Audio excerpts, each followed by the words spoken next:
National Podcast Day is coming September 30th. But what is National Podcast Day? Well, it's pretty simple, and you can help spread the word. National Podcast Day is dedicated to promoting podcasting worldwide through public engagement. You may be asking, what can I do to get involved on National Podcast Day? It's easy. Head over to nationalpodcastday.com and check the suggestions. But ultimately, the options are endless. Remember, September 30th, nationalpodcastday.com. Are you ready to experience the future?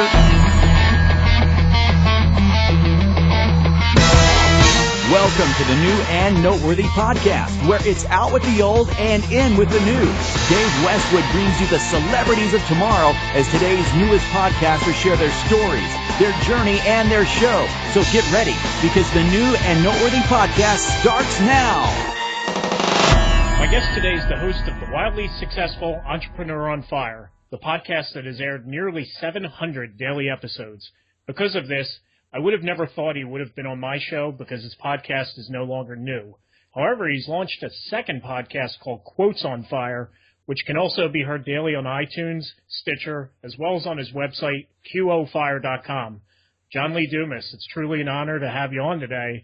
I'm going to assume that you are ready to ignite. Dave, everybody gets it wrong because, no, I am not ready to ignite, but I am prepared to ignite. There you go. So I stand corrected. Thanks so much for taking the time out today, because I know how busy you are. Tell us what Quotes on Fire is all about. So Quotes on Fire is all about really an answer to a need, a desire that my audience, Fire Nation, was telling me that they had. They were saying, John, we love Entrepreneur on Fire. It's a 7-day-a-week podcast with interviews of inspiring entrepreneurs, but they're 30, 35, sometimes 40 minutes long. And you know what? We get it, and they're great, and we love it for our drives and for when we're working out. But what about that time we're just going to walk the dog or just going to do the dishes or fold our laundry? Do you have anything that's bite-sized? Can you create something that's a little more consumable on a shorter time frame? And that's where the idea for Quotes on Fire came, Dave, because I was like, I want to listen to my audience. I want to provide them what they want, because obviously they'll just go somewhere else and get it if I don't. And quotes were always a big success part of Entrepreneur on Fire, because we start every episode of Entrepreneur on Fire with my guest's favorite success quote, and my audience always loved that. So I said, why not pull out the top 365 success and inspiration quotes, and for the next year, just really share those quotes with my audience, and then expound upon those quotes in my mind on how it should apply to today's entrepreneur. And then at the end of every episode, we share a killer resource. But all in all, Dave, it's about 3 to 4 minutes long. No more, not very often less, and it's 7 days a week. Do you have a favorite success quote? I do. It's by Albert Einstein. It's try not to become a man of success, but rather become a man of value. And that's exactly how I built the foundation of Entrepreneur on Fire, was off of trying to provide value first, and letting success follow that. So I love Albert Einstein. He has a lot of great quotes. That one has always stood out to me and really been an inspiration for building Entrepreneur on Fire. And that is a great quote. I'll definitely put that in the show notes. So when you came up with the idea of doing a 7-day-a-week podcast, Entrepreneur on Fire, many of the people close to you really thought it would never work, that you wouldn't be able to sustain that type of schedule. So clearly you proved everyone wrong. So what was the reaction the second time around when you said, hey, I'm going to do a second daily podcast? People knew that if I put my mind to something, I can come up with the systems to make it worthwhile. So nobody questioned it. And I will tell you that I've come up with a pretty incredible system specifically for Quotes on Fire. So, people that are saying, I don't have time to do this, I don't have time to do that, they might be right, but it's probably because they haven't come up with a system that would give them time to do these type of things.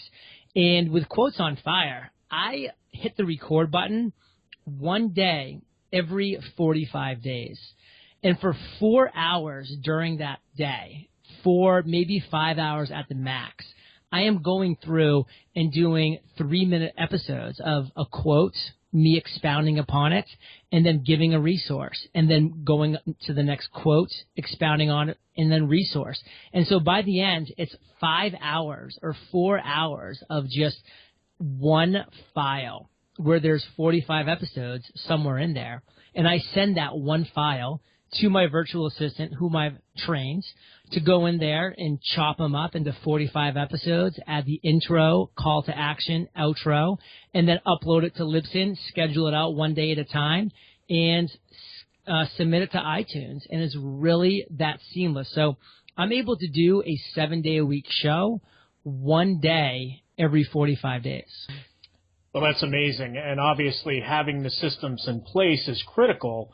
So I know you mentioned those resources pretty much on every episode of Quotes on Fire. What other tools or systems do you recommend for entrepreneurs to get everything accomplished that they need to in their business? Well, I'm a big, huge calendar guy. Like, calendar is, to me, everything. And if you can schedule your calendar in an effective and efficient way, you are way ahead of the game. So for me, it's all about schedule once. And Dave, you got to experience this firsthand when you reached out to me to be interviewed on your show. I responded with a very cordial email that said, Dave, I'd love to be on your show, but I get, a ton of requests. So the only times that I can actually be interviewed are at the below link. If any of them work, please feel free to schedule. If they don't, then I apologize. And it's just obviously, unfortunately, not going to work out. And you were able to click on that link, and then dates and times that I'm available to be interviewed in 25-minute blocks appeared on your screen. You found one that worked for you. You booked it. It automatically sent you my Skype, my email, my bio. Everything was done automatically, all from one reply email that I actually have saved as a canned response in Gmail.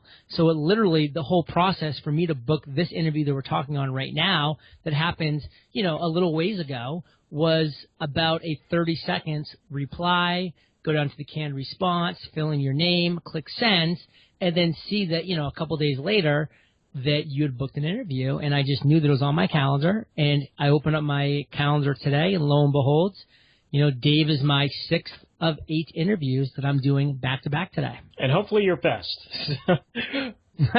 So far. There you go. So Schedule Once is a great tool. It's actually something that I was not using, but now I am using thanks to the experience we had using it. You'll never go back. No, absolutely not. In addition to the systems you put in place, you do have a military background. How did that help with the discipline needed to get done everything? Because it's not just about the systems, but also you have to have that personal discipline in place. Absolutely. And for me, it always starts by starting the day off right. Because when I wake up in the morning, if I didn't take charge of the day, the day would take charge of me. So I'm up bright and early, 5:30 a.m. at the latest. I'm out of bed. I'm going for a nice power walk. I'm having a nice breakfast. But then I'm sitting down at my computer by 6 a.m. and my day has started, and I'm cranking away, and I'm taking control of my day right from the very beginning so that I am never playing reaction. I'm always pro-action, and that's very important to me. So I'm a big believer in that Benjamin Franklin quote, early to bed, early to rise, makes you healthy, wealthy, and wise. Well, you seem to be doing all okay in all those departments. Still working on the fitness. I'm getting there. I do have to give a shout-out to your partner, Kate Erickson. She has been a huge force behind the scenes at Fire Nation, oh, yeah. Really from the beginning. But recently, she's been right out in front alongside you. She has a podcast now called Kate's Take that's also near the top of New and Noteworthy. And by the way, I looked today. It's actually ahead of yours. Ooh, stirring up the comp. I love it. Tell everyone what role Kate plays in Fire Nation and how critical she is to the brand. Yes, an absolute massive role. Where I'm like this bull in a china shop where I have the idea and I take action and I break everything and I leave. Kate comes in, she's like, okay, there's a good idea here. Now I'm going to pick up the pieces and put something together that actually works on a manageable level. And, so she's just really the backbone of the entire team. She's the backbone of Entrepreneur on Fire where it comes to managing the content, running the back-end systems that we have, managing our communities. I mean, and now you're right. She's completely starting to step out of the shadows and take on her own kind of spotlighted personality with her podcast. She's now being asked to speak at conferences, and she's really, coming out of her, self-imposed shell and really announcing, I've arrived to the world, and she's doing a great job at it. So it's been a really cool transformation to see. Oh, I can imagine. So how has it been for her, kind of stepping out into that shell? Because for you, it seems more natural, but for Kate, I'm sure being behind the scenes for so long, it was probably an adjustment for her, I imagine. No, absolutely. She's a self-proclaimed introvert, as most people are.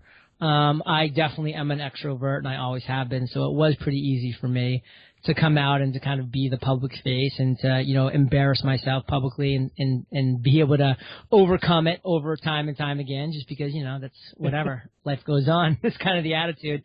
And, Kate takes things very seriously, and, she, takes mistakes, very much to heart, and any constructive criticism we get, it really hits her hard, where, for me, it's just kind of like water flowing off a leaf. But, the reality is, she's really embracing it. She's really enjoying it, and she's up for the challenge, and she's thriving. That's awesome. So when I talk to other podcasters as part of this show about what podcasts they listen to, your name comes up time and time again. So let me ask you, what podcasts do you listen to, if you have time? There's a couple of podcasts. I do actually have time because I love going for jogs or getting on my paddleboard. And those are some great opportunities to listen to some really wonderful podcasts. So some that I listen to, I really rarely miss is Ask Al Toucher. It was really cool. I listened to his show for a long time. There's about like 80 episodes out or something, and it comes out every single day. And then one day he was just like, yeah, I think, we're the only daily podcast that's out there. And so I was like, whoa. I paddleboarded back home, and I got on the internet and I emailed James Altucher, somebody who's been on my show. So I did have a relationship with him, but I really respected and admired him as an entrepreneur. And I said, James, a little FYI, like Entrepreneur on Fire has been a 7-day-a-week show now for over 655 episodes. And he was like, oh, my God, I totally forgot. Sorry about that. In fact, I've been meaning to connect with you. Would you come on and be a guest on Ask Al Toucher and be my first guest on Ask Al Toucher? So like episode, like whatever it was, like in the 70s, he had his first guest on that podcast, and it was me, and we had a blast. We did a back-to-back episodes, and it was a really cool time. And that's a podcast that I continue to listen to. And also, I do love Pat Flynn's Ask Pat. So those two kind of Ask shows I think are really cool. I like where they've gone with their shows because it's different, and they really are bringing a unique vibe to it. It really definitely is a show that someone has to be experienced, has to have knowledge, has to have an audience to really make successful, because you're not able to rely on a guest or a guest audience or leverage anything along those lines. But they both come with massive engaged audiences, and that's why they're so successful.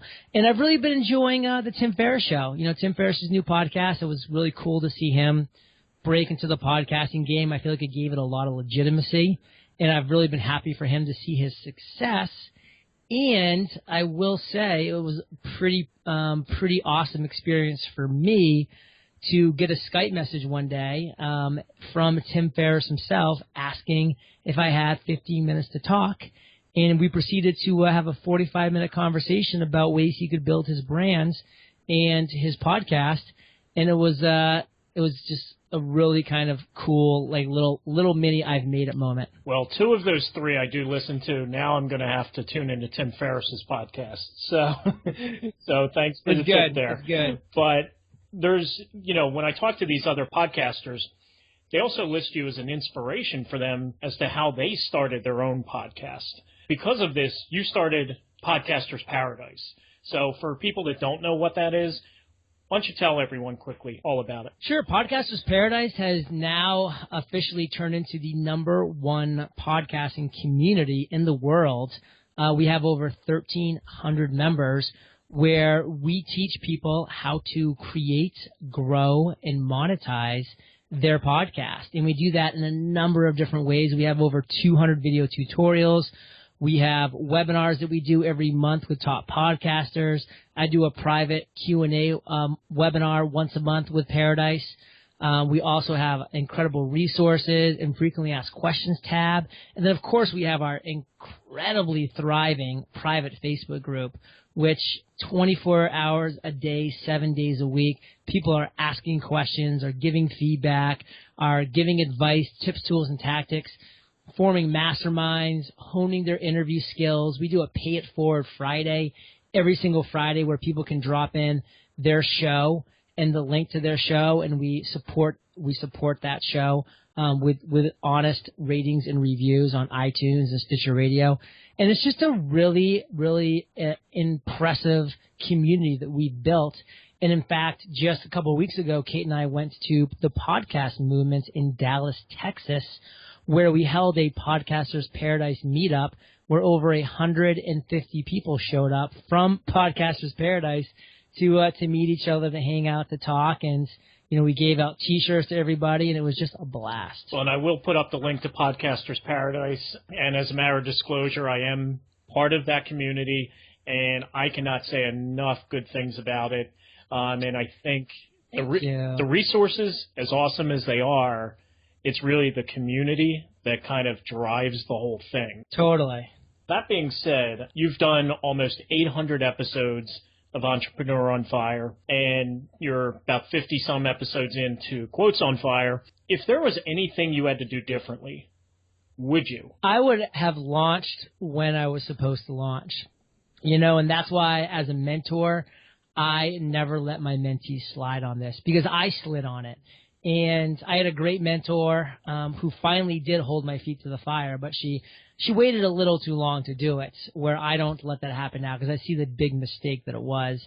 But I was supposed to launch on August 15th. I had everything ready to go except my head, Dave. My courage and my conviction and my belief in Entrepreneur on Fire wasn't there because nobody had done it. It was completely unique, and I thought there was a possibility that it was going to flop on its face, and fortunately it didn't. But I delayed 5 weeks from my August 15th launch date all the way till September 22nd, and the only thing that did, Dave, was push all of the success that I've had back 5 weeks because you just got to launch. You just got to get that podcast out there as soon as possible to start building that audience. Now, great advice. It has been an amazing success. And I'm going to turn the tables on you with a question. So if you, John Lee Dumas, woke up tomorrow morning in a brand new world, identical to Earth, but you knew nobody, you still have all the experience and knowledge that you currently have, and your food and shelter is taken care of, but all you have is a laptop and $500, what do you do in the next 7 days? So all of the success that I've had has come from the relationships that I've built through Entrepreneur on Fire. So without a doubt, I would take that $500 and I would go online and I would go to meetup.com and I would create an amazing meetup at a local restaurant. And I would then go to that restaurant and say, listen, I'm going to be bringing to you hundreds of entrepreneurs. That's what this meetup is geared towards. I'm going to provide some food. I'm going to provide some music. I'm going to provide everybody with one drink ticket.